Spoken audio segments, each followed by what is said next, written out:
స్కంధమూలావలంబిన కౌశేయేన అంటే స్కంధములు అంటే ఉపరములు, వీటి మీద ఆ ఉత్తరీయాన్ని వేసుకొని వస్తున్నారు అని అంటే ఆ కౌశేయాన్ని ఇతర సమయాలలో మామూలుగా భాష్యంగా ఎక్కడికైనా భగవత్ సన్నిధికో ఎక్కడికో వెళుతున్న సమయంలో నడుముకొని చుట్టుకొని కాక పైన ఆవరణంగా వేసుకొని భుజముల మీద వేసుకొని రావాలి అనే అంశాన్ని ఆ ధర్మశాస్త్ర వాక్యం మనకు తెలుపుతోంది. ఒక ధర్మశాస్త్ర వాక్యాన్ని ఇక్కడ చూపిస్తున్నారు. ప్రదక్షిణే ప్రణామే చ పూజాయాం హవనే తథా న కంఠగత వస్త్ర స్యాత్ దర్శనే గురుదేవయో. గురువు యొక్క సన్నిధిలో కానీ ఆచార్యుల యొక్క సన్నిధిలో కానీ దేవత యొక్క భగవంతుని యొక్క ఆలయంలోకి వెళ్ళినప్పుడు ఆ భగవత్ సన్నిధిలో కానీ నా వస్త్రాన్ని పైన ఆవరణంగా ఉంచుకోకూడదు. అట్లాగే ప్రదక్షిణే ప్రదక్షిణం చేసేటప్పుడు, ప్రణామేశ నమస్కారం చేసేటప్పుడు, పూజాయాం ఆరాధన చేసేటప్పుడు భగవంతుడికి ఆరాధన షోడశోపచారాలతో ఆరాధనాదులను చేస్తున్నప్పుడు, హవనే తథా హోమం చేస్తున్నప్పుడు, నా కంఠగత వస్త్ర స్యాత్ వస్త్రాన్ని కంఠం మీద వేసుకొని చేయకూడదు. నా కంఠగత వస్త్ర స్యాత్ దర్శనే గురుదేవయో. ఏమి దాకా ఆచార్యుల వారి దగ్గర కూర్చున్నాం, వారు కాలక్షేపం చెప్తున్నారు, మేము వింటున్నాం అనుకున్నప్పుడు కూడా ఆచార్యుల సన్నిధిలో శిష్యుడైనటువంటి వాడు నడువుకి గుడ్డను కట్టుకునే ఉండాలి, కానీ దానిపైన ఆచ్ఛాదనం చేసుకోకూడదు. ఒకవేళ ఆచార్యులతో సమానంగా వీరు కూడా బ్రహ్మాండంగా గురువు గారితో సమానంగా వేసుకొని ఉంటే వీరికి శిష్య లక్షణాలు తెలవవు. ఆచార్యులు పక్కన ఉంటే వారి పక్కన వీరు కూడా ఒక వస్త్రాలు వేసుకుని ఉంటాయి అని అనిపిస్తుంటుంది. అది తప్పు అన్నమాట. నా కంఠగత వస్త్ర స్యాత్.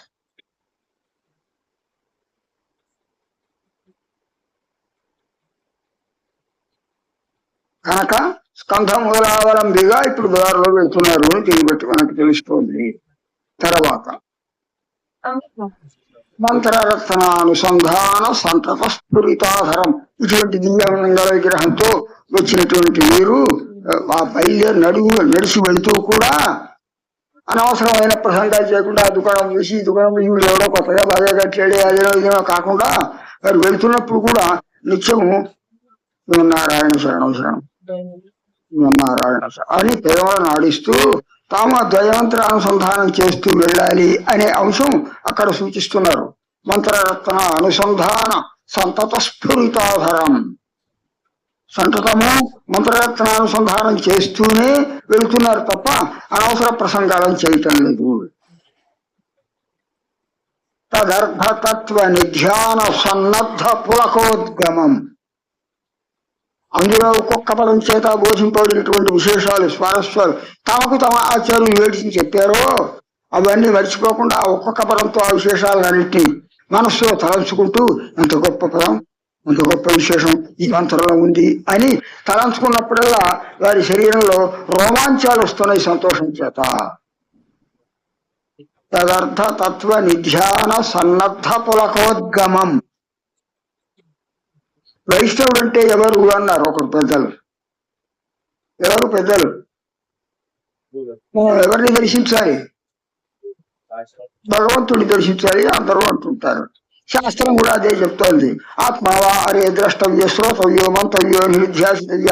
ఆయన దర్శించు, మనసులో ఎప్పుడు ధ్యానించుకొని వెళ్ళి ప్రత్యక్షంగా ఆయన సేవించమని ద్రష్టవ్య అని భగవంతుడికి చెప్తోంది. ఆచార్యుని గారు దర్శించాలి, భగవంతుని గారు దర్శించవలసింది ఎవరిని దర్శించాలంటే నేను చెప్తున్నా వినండి అని ఒక మహానుభావుడు భగవతత్వాన్ని బాగా తెలిసిన వాడు చెప్తున్నాడు. ఆహ్లాద శీతనేత్రాంబు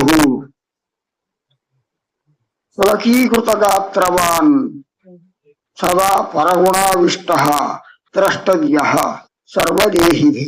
అటువంటి పెద్దల్ని మనం దర్శిద్దాం.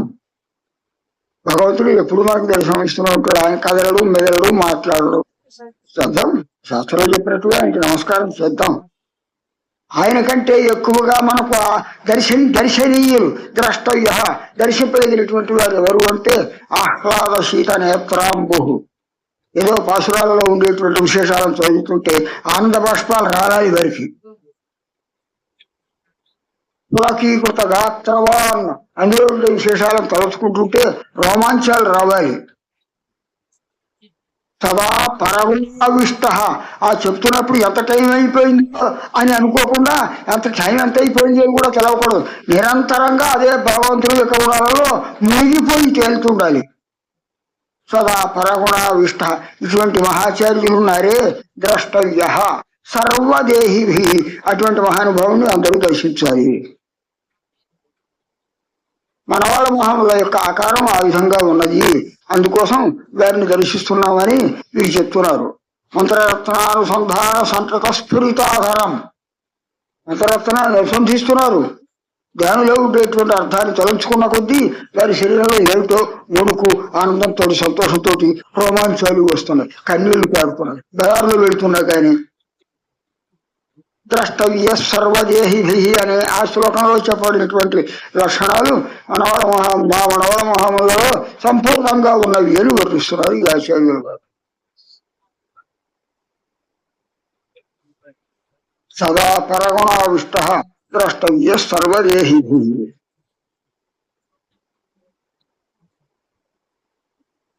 రథతత్వ నిధ్యాన సన్నద్ధ పులకోద్గమం తర్వాత స్మయమాన ముఖాంభోజం దయమాన ధృవంచలం మయి ప్రసాద ప్రవణం మధురోదార భాషణం. ఒక్కొక్క విశేషణం సార్థకమైనటువంటి విశేషణం. వీరికే వర్ణించాలి కనుక 10 శ్లోకాలతో ఏదో తోచినట్టుగా 4 పదాలు వేసే శ్లోకాలు పూర్తి చేద్దాం అన్నటువంటిది కాదు. స్మయమాన ముఖాంభోజం వారి యొక్క ముఖపద్మం స్మయమానంగా ఉంటుంది. స్మయము అంటే ఏమిటి? శాస్త్రం ప్రకారం ఆ పదానికి ఏమర్థం చెప్పబడాలి? ఈ క్షిప్ ఈషత్ హాసే అని ధాతువు. కొద్ది చిరునవ్వుని స్మయం అని అంటారు. ఏదో ఒకటి కనపడేప్పటికీ సంతోషం ఎక్కువైపోయి కింద పడి పొరులేట్టు నేను మొత్తం డాబా అంతా ఎగిరిపోయేటట్టుగా చేయటం కాదు. అది కూడా హాసమే. అది ఎటువంటి హాసం?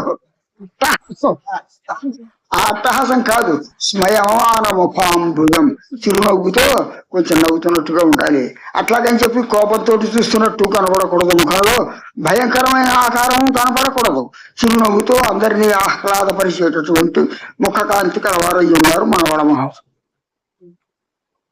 దయమాన దృగంచలం ఎవరి పక్కన చూసినా దయతో వాళ్ళని తమ యొక్క దయారసంతో వాళ్ళని నింపి తడిపేసేస్తున్నారు అన్నట్లుగా అంత ఆప్యాయంగా చూస్తున్నారు.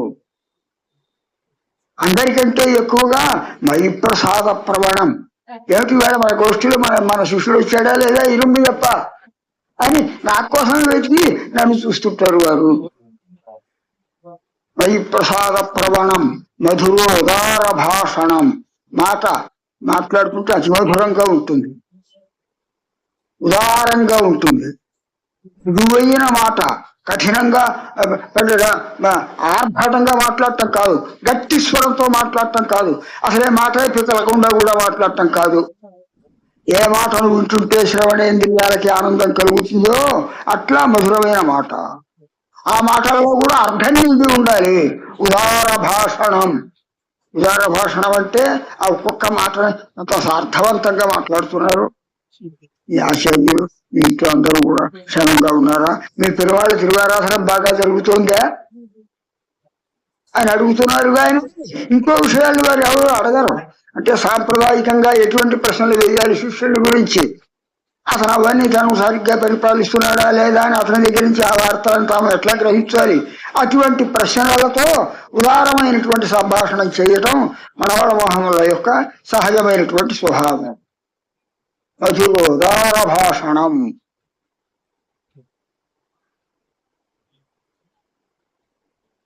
ఆ తర్వాత ఆత్మలాభాత్ పరం కించిదంజన్నాస్తి నిశ్చయాత్ కర్తుమివ ప్రాప్తం అకించనం ఇమంచనం. అకించనం ఇమంచనం. అకించనుడనైనటువంటి నన్ను. అకించనుడు అంటే ఏమిటి? నాలో ఏ విధమైన యోగ్యత లేదు అని చెప్పుకోవటం అకించనం అనే పదానికి అర్థం. నిజంగా భగవత్ సన్నిధికి రావటానికి కూడా నాలో యోగ్యత లేదు. ఆత్మవిమర్శ చేసుకుంటే మనం అందరం అటువంటి వాళ్ళమే. మానసికంగా పైకి చెప్పుకోకపోయినా మన మనసుగా మనం చేసుకునేటువంటి అపరాధాలు ఎన్ని ఉన్నాయో, ఎన్ని విధాలుగా భగవదపచారాలు చేశాము, భగవంతుడు ఆదేశించిన ప్రకారంగా మన జీవితంలో నడవలేకపోయాము, అవన్నీ అపచారాలే. ఆ అపచారాలన్నింటినీ కూడా మనం తెలుసుకొని భగవత్ సన్నిధులు, అయ్యా నాలో ఏ యోగ్యత లేదు నీవు అనుగ్రహించడానికి, కష్టపడుతున్నాను కనుక ఇక నేను భరించలేను కనుక ఈ సంసార బాధని అని మృదువైన మాటతో తన యొక్క అయోగ్యతను ఆవిష్కరించుకొని ప్రార్థన చెయ్యాలి. అకించనమిమంజనం, కించన ఏ కొంచెం కూడా వెతికినా, కాగడా వేసి వెతికినా మంచి గుణం నాలో కనపడదు సుమా. ఇమంజనం, ఇటువంటి నన్ను అంగీకర్తుమివ ప్రాప్తం, అంగీకరించడానికి కోసమే వీరు చేశారు మా మనవడ మహమ్మదులు అని నేను భావిస్తున్నాను. నన్ను అనుగ్రహించడానికి కోసమే వారు ప్రత్యేకంగా ఇవాళ ఇటు వచ్చినట్టున్నారు అనుకుంటున్నాను. కాకతాళీయంగా వారిలో గుడికి పోతున్నారు, నేను వెళ్ళాను, అంతేగాని విశేషమే లేదని అనుకోవటం లేదు. నన్ను చూడటంతో వారు చూపించినటువంటి ఆప్యాయతను గుర్తిస్తే నన్ను అనుగ్రహించడానికి కోసమే ఇవాళ స్వామి గారు ఇటు వచ్చారేమో అని అనిపిస్తోంది. ఇది వీరి భావన. ఆత్మలాభాత్ పరంగా అన్యం నాస్తి అంగీకర్తుమివ ప్రాప్తం అకించనమిమంజనం, అకించనుడనైనటువంటి నన్ను అనుగ్రహించడానికి కోసం వారు వచ్చినారేమో నేను అనుకుంటున్నాను.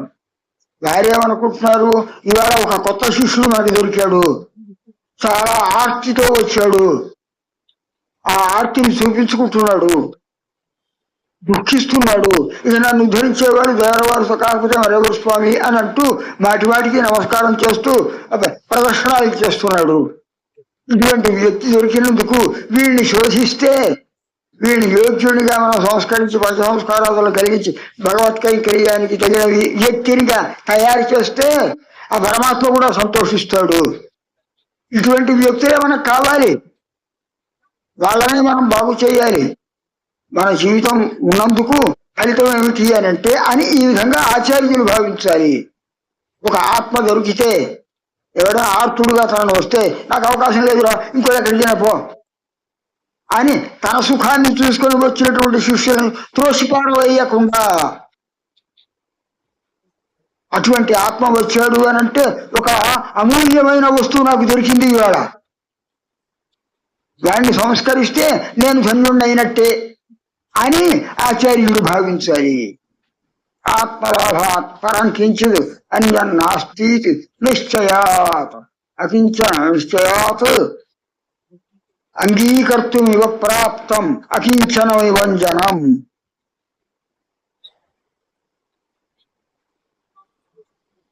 ఆత్మలాభం ఇవాళ నా జీవితంలో ఎప్పుడు కూడా నాకు దొరకనంతటి వస్తువు దొరికింది అన్నంత సంతోషపడాలట ఆచార్యుడు. ఉత్తముడైన శిష్యుడు తనకి దొరికితే అది అక్కడ ప్రమాణం ఇస్తున్నారు వ్యాఖ్యానం. అనష్టస్య యథాలాభ అని ఇంట్లో చాలా గొప్ప వెలగలిగినటువంటి ఒక వస్తువు ఉండేది. దాన్ని బజార్లో మంచి వజ్రాల దుకాణంలోకి తీసుకెళ్లి చూపిస్తే, అయ్యా ఇది లక్షలు కాదండి, కోట్ల విలువ చేసేటువంటి గొప్ప రత్నం అండి, వేలుకోట స్వామికి దర్శనం చేసేటువంటి వజ్రకిరీటం లాంటిది, కోట్ల వేల చేస్తుంది అన్నట్లుగా అటువంటి వస్తువు పోయింది. ఆ పోయినటువంటి వస్తువు దొరికిన తర్వాత ఎంత సంతోషపడాలో. ఉత్తముడైనటువంటి వ్యక్తి ఒకడు మళ్ళీ తన దగ్గరికి వచ్చి తన చేత సంస్కారాన్ని పొందితే నా జన్మ సార్థకమైంది, ఇవాళ వీడికి వైదిక విద్యనంతా కూడా నేను బోధించి వాడిని సంస్కరించినందువల్ల అని సంతోషపడాలి ఆచార్యుడు. ఆత్మలాభాత్ పరాంకించి అన్యం నాస్తి. పరం అంటే ఏమిటి, అన్యం అంటే ఏమిటి, రెండు ఒకటినే. పరం అంటే మరొకటి అని అర్థం, అన్యత అంటే ఏడు పునరుక్తిగా రాశారని అనుకోకండి, తప్పు. పరం అంటే అధికమైనది అని అర్థం. ఆత్మలాభం కంటే వేరే అధికమైనది మరొకటి లేదు అని ఆచార్యుడు భావించాలన్నమాట. అపూర్వమైన వస్తువుగా నాకు దొరికింది. ఉత్తముడైన శిష్యుడు దొరికాడు.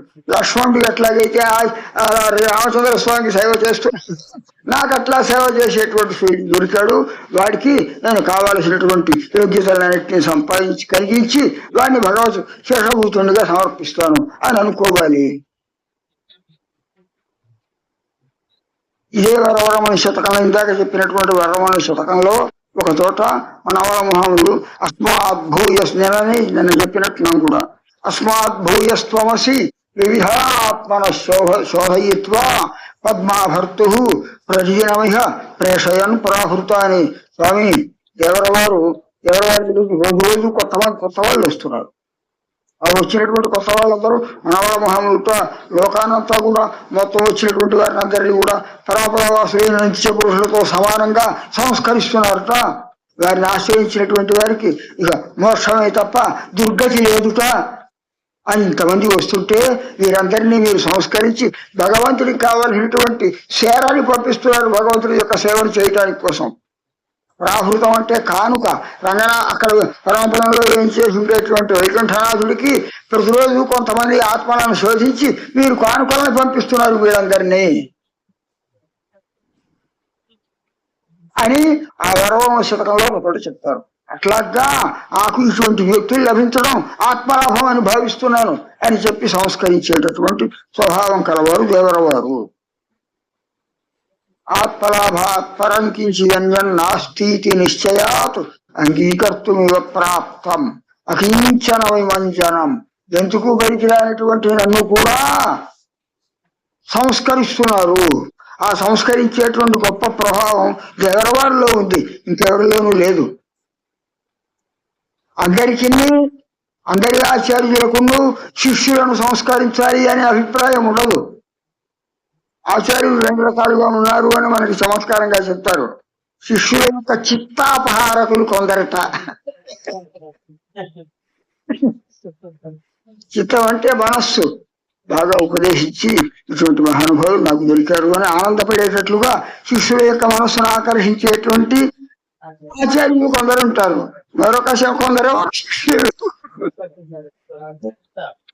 విత్తాపహారకు లేనటువంటి వారు కొందరు ఉంటారు. మేము అది చేస్తున్నాం, ఇది చేస్తున్నాం, ఇదిగో ఇంత ఇచ్చేయండి, ఇవ్వకపోతే కుదరదు అని నిర్బంధించి శిష్యుని దగ్గర ధనాన్ని స్వీకరించుకుని వెళ్ళేటటువంటి వారు. మళ్ళీ వీళ్ళు మహమ్మాగురు వీళ్ళు కూడా బాబు మళ్ళీ వచ్చాయి అని ఆ శిష్యుడు గురువు గారు చూస్తే. అట్లా కాకుండా అంగీకర్తం ఇవ ప్రాప్తం అకించన విమంచనం, నన్ను అనుగ్రహించడానికి కోసమే నేను చేసినటువంటి మహానుభావులు వీరు అని భావిస్తున్నారన్నమాట. పద్మాభర్తు ప్రసీనమిహ ప్రేషయన్ ప్రాభృతాని అని చెప్పి తన దగ్గరికి వచ్చినటువంటి శిష్యులు ద్వారా 50 మంది వచ్చారు. వారందరికీ తయారాధన జరుగుతోంది వారి మఠంలో. ఆచార్యుల యొక్క ప్రభావాలు మనవాళ్ళ మహాముల యొక్క శిష్యులలో ప్రధానులైనటువంటి వారు, బాగా ధనం కలిగినటువంటి వారు ఒక శిష్యులు ఉన్నారు, వానమావలజీయరు వారు. ఆ వానమావలజీయరు వారు దాదాపు కోటీశ్వరులు ఆ కాలంలోనే. ఎక్కడెక్కడో ఉత్తర దేశాలకి ప్రాంతాలకు ఎక్కడికి వెళ్ళి రాజస్థానం మరొకటో గుజరాత్ మొదలైన ఉత్తర ప్రాంతాలకు కూడా వెళ్ళి అక్కడ ఉండేటువంటి వారికైనా అందరికీ సిద్ధాంతాన్ని బోధించి బాగా ఐశ్వర్యాన్ని సంపాదించిన వారు. వీరు మఠంలో ఏదైనా కైంకర్యం జరపాల్సి వస్తే ఇవాళ విశేషం ఉంది, డబ్బు ఎక్కడి నుంచి చేయాలి, ఈ కార్యక్రమం పెద్ద కార్యక్రమం పెట్టుకున్నాం, భక్తులందరూ ఒక 1000 మందికి తక్కువ లేకుండా వచ్చేస్తున్నారు, వారందరికీ భోజన సౌకర్యం ఎట్లా కలిగించాలి, వాళ్ళు ఇవన్నీ పిలవండి. వారు రావడంతో ఏమండి ఇట్లా కావాలి, అయ్యాలి ఎవరో రాజ్యాభిషేకం తప్పకుండా బాగుంతా ఏర్పాటు చేసేవారు వారు.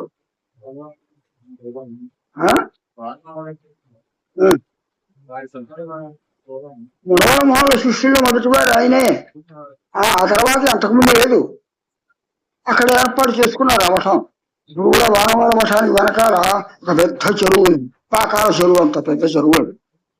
దాని కింద 100 ఎకరాలు ఈ మఠానికి ఉన్నాయి. ఇప్పుడంతా వాళ్ళు వీళ్ళు ఆక్రమించి డిఎంకే ప్రభుత్వాలు వచ్చేసి ఆ రైతుల వశం చేసి చేస్తే ఇప్పుడు ఆ జిల్లా ఇప్పటికి కూడా ఆస్తి ఉంది అనుకోండి, మరి ఏమీ లేదు. వెళ్ళినా కానీ అప్పుడప్పుడు సంవత్సరానికి ఒకసారి యాత్రలకు వీలు పెడితే సంచారానికి కోసం వెళితే మళ్ళీ ఇంటికి చేరేటప్పుడు కనీసం 40-50 లక్షలకి తక్కువ లేకుండా మళ్ళీ మఠానికి తెచ్చుకుంటారు. వారు మంచి ఆస్తిపాస్తులు ఉన్నాయి. మరి వాళ్ళకి తగినటువంటి వాళ్ళు కూడా అదిగో సోమానీలని వాళ్ళని వీళ్ళని మొదలైనటువంటి గొప్ప గొప్ప ఆస్తికులైనటువంటి ధనవంతులైనటువంటి శిష్యులు ఆ మఠానికి ఉన్నారు. గొప్ప మఠం, ధనవంతమైనటువంటి శిష్యులు కలిగినటువంటి మఠం ఏది అని అంటే లోనవాళ్ళ మఠం మన సంప్రదాయంలో. అటువంటి శిష్యులందరూ కూడా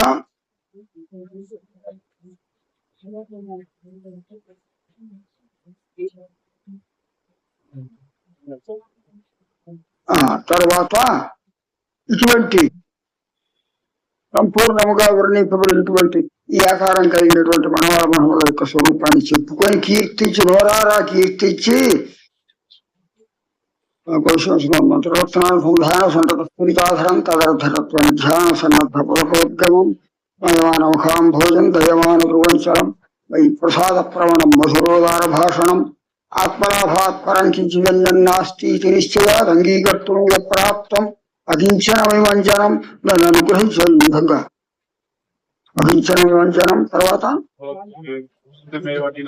భవంతమేవ నిరంతరం పశ్యన్ వశ్యేన చేతసా మునే వరవరస్వామిన్ ముహుస్వామేవ కీర్తయన్ త్వదన్య విషయ స్పర్శ విముఖైరహేంద్రియై భవేయం భవదుఃఖానాం అసస్యానాం అనాస్పదం అని శ్లోకాలను చెబుతూ ఈ శ్లోకాలలో ఉండే భావాన్ని మనవాళ్ళ మహాములకు విజ్ఞాపనం చేసుకుంటున్నారు.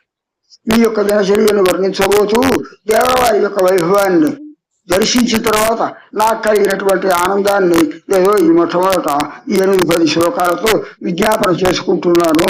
మీ దర్శనం చేత భవేయం ఆశంసాయాం లింగ్ అగునుగాక అంటే మీ యొక్క దర్శనం చేత నా యొక్క జీవితం ఎప్పుడు కూడా ఇట్లా సార్థకం కావాలి అని భావిస్తున్నాను. భవదుఃఖానాం అసస్యానాం అనాస్పదం, ఇక ముందు అణుమాత్రమైనటువంటి సాంసారిక బాధలంటూ ఏమీ కూడా లేకుండా ఆనందమయంగా దేవవారి సూక్తులను వింటూ నేను గడపాలి అని భావిస్తున్నాను. భవదుఃఖానాం అసస్యానాం అనాస్పదం. తర్వాత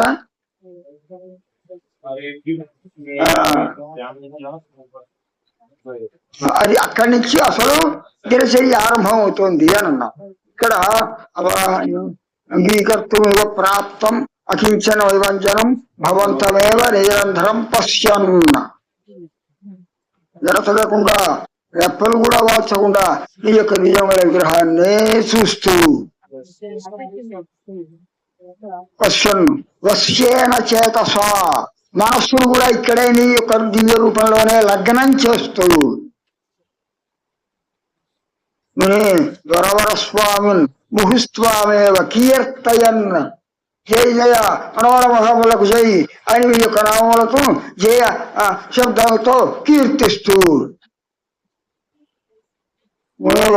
ముహుస్వామేవ కీర్తయన్ స్వదన్య విషయ స్పర్శ విముఖైరహేంద్రియైర్భవేయం. నా శరీరంలో ఉన్నటువంటి ఏకాదశేంద్రియములు, జ్ఞానేంద్రియములు, కర్మేంద్రియములు, మనస్సు కలిపి ఇంద్రియములు 11 అని అంటారు. ఈ ఏకాదశేంద్రియములు కూడా నేను దర్శించడంతో సంపూర్ణంగా తృప్తిని కలిగినట్టుగా నేను భావిస్తున్నాను. అది శరణాగతి గద్యంలో గాను భగవద్ రామానుజులు భగవంతుడి యొక్క దివ్య స్వరూపాన్ని వర్ణించి చెప్తారు. అమృత సాగరాంతర్నిమగ్న సుఖమాసీత అన్నారు. అమృత సముద్రంలో మునిగిపోయినంత ఆనందంగా ఉండాలి. అమృత సముద్రంలో మునిగిపోవటం అంటే ఇక కళ్ళు గాని, ఘ్రాణేంద్రియం గాని, నోరు గాని, చెవులు గాని, శరీరం గాని, మనస్సు గాని, వాక్కు గాని అన్ని పవిత్రమైపోవాల్సిందే. అటువంటి సంతోషాన్ని నేను పొందుతున్నాను అని ఇప్పుడు ఈ వాక్యాలలో చెప్తున్నారు. భవంతమేవ నిరంతరం పశ్యన్, చక్షురింద్రియంతో దేవరవారిని సేవిస్తున్నాను. వశ్యేన చేతస నా మనస్సు కూడా పవిత్రమైంది, నా అధీనంలో ఉంది. అది మనస్సునకు కైంకర్యం. నిరంతరము ఆయనను దర్శించడం నేత్రాల కైంకర్యం. నిరంతరము ఆయనను మనస్సులో తలచుకోవడం మనస్సు యొక్క కైంకర్యం. వరవర స్వామిని ముహుస్వామేవ కీర్తయన్. నోరు మీద పడకుండా మౌనంగా కూర్చోకుండా మీ యొక్క దివ్యనామాన్ని గట్టిగా ఉచ్చేశ్వరంతో ఉచ్చరించడం నా వాచిక కైంకర్యం. స్వధన్య విషయ స్పర్శ విముఖైరఖిలేంద్రియై. ఇట్లాగే అఖిలేంద్రియములతో, శరీరంలో ఉండే సర్వేంద్రియములతో, ఈ సర్వేంద్రియములు వాటికి కావలసిన ఇతర అంశాలను వదిలిపెట్టేసి ఆ సంపూర్ణమైనటువంటి ఫలితం అంతా మీలోనే నాకు కలుగుతోందని భావిస్తున్నాను. దివ్యమంగళ విగ్రహ దర్శనం చేత నేత్రములు సార్థకమైనవి. దేవరవారి ఉపదేశమును ఉంటున్నందువల్ల శ్రవణేంద్రియాలు సార్థకమైనవి. పట్టుకొని దేవరవారి యొక్క శ్రీపాదాలని మృదువుగా ఆ పాదాలని హస్తంతో స్పృశించడం వల్ల నా త్వగింద్రియం సార్థకమైంది. వాక్కుని నామాన్ని ఉచ్చరించడం వల్ల నా యొక్క ఈ సార్థకమైంది, వాగింద్రియం సార్థకమైంది. తతస్వచరణాంభోజ స్పర్శ సంపన్న సౌరభై పావనైరర్ధనస్తీర్థై భావయంతం భజామితమని పైన వస్తుంది. దేవరవారు ప్రసాదించేటువంటి శ్రీపాద తీర్థం ఉందే, మీ యొక్క చరణ పద్మముల యొక్క సంబంధం చేత ఈ తీర్థంలో సుగంధం వచ్చింది. స్వచరణాంభోజ స్పర్శ సంపన్న సౌరభై. ఆ తీర్థంలో సౌరభం అంటే సుగంధం ఎక్కడి నుంచి వచ్చింది? ఈ యొక్క శ్రీపాద సంబంధం వల్ల. అంటే మీరు ఆదిశేష స్వరూపులు కనుక ఆ శ్రీపాదంలో ఆ మధ్య ఈ మధ్య ఉన్నదని కాదు, అది పద్మిని జాతి స్త్రీ అని అంటారు, ఉత్తమమైనటువంటి స్త్రీని. అట్లా పవిత్రమైనటువంటి మీ యొక్క శ్రీపాద స్పర్శం చేత ఆ జలం కూడా పవిత్రమైంది, సుగంధం ఉన్నది, అందులో ఒక మాధుర్యం వచ్చింది. ఆ సుగంధం చేత ఘ్రాణేంద్రియానికి ఆనందం కలుగుతుంది తీర్థం తీసుకున్నప్పుడు. ఆ తీర్థంలో ఉండేటువంటి మాధుర్యం చేత రసానుభవం కూడా జిహ్వేంద్రియానికి కలుగుతోంది. ఇట్లా సర్వేంద్రియాలు దేవరవారిని సేవిస్తున్నందువల్ల నాకు సార్థకమైనవని భావిస్తున్నాను అని మన వామహనులు చెప్తున్నారు. స్వశరణాం భోజ స్పర్శ సంపన్న సౌరభై పావనై అర్ధినస్తీర్థై భావయంతం భజామితం అని పైన చెప్పబోయేటువంటి వాక్యాల ప్రకారం అన్ని ఇంద్రియములు కూడా ఇతర విషయాలను, భౌతికములైన లౌకికములైన ఇతర విషయాలను వదిలిపెట్టేసి పూర్తిగా మీ యొక్క సేవలో సార్థకమైనవి, ఆనందమును పొందుతున్నవి అని ఈ శ్లోకాలతో చెప్పుకున్నారు అన్నమాట. శ్రీమతే సౌమ్యరామాతు మునీంద్రాయ మహాత్ శ్రీరంగవాసినే భూయాత్ నిత్యశ్రీ నిత్యమంగళం.